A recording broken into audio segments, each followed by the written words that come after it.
Today we are at the top of A Basin. My buddy Jonathan Buckhouse is here with me, and we're going to do a comparison of the GoPro Max. We have the GoPro 7 in a gimbal, and we're going to find out today if the GoPro Max is finally the gimbal killer.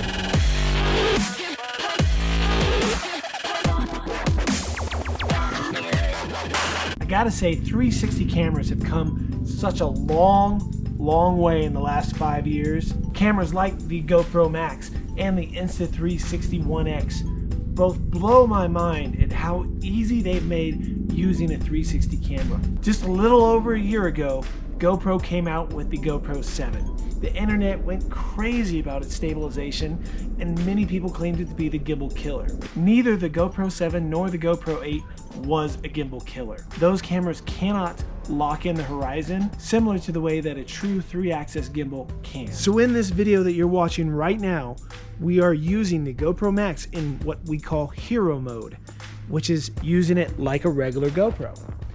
And because of that, we're able to then turn the camera, not worry so much about the pull, use it the way that we're used to using a GoPro already. So without further ado, let's jump back into the snowboarding and let you watch the clips and make a judgment for yourself. So one of the reasons we're using the 7 instead of the 8 is because the 8 isn't compatible with the current GoPro Karma Grip gimbal setup.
GoPro Max has a very limited amount of settings when it comes to frame rates, 1080, 4K, things like that.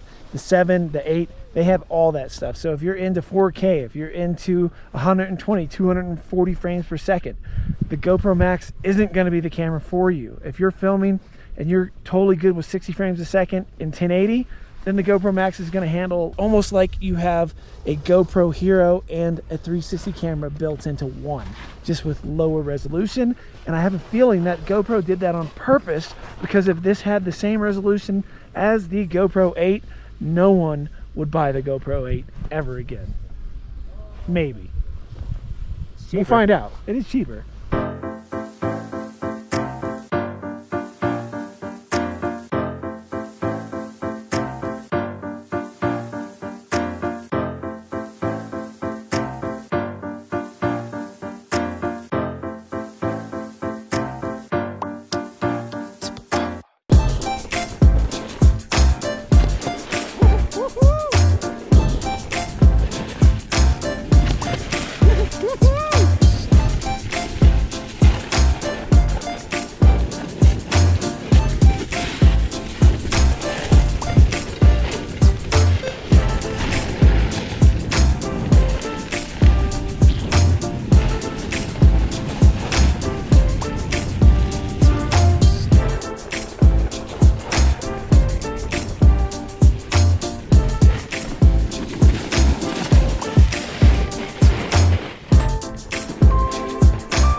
fun run.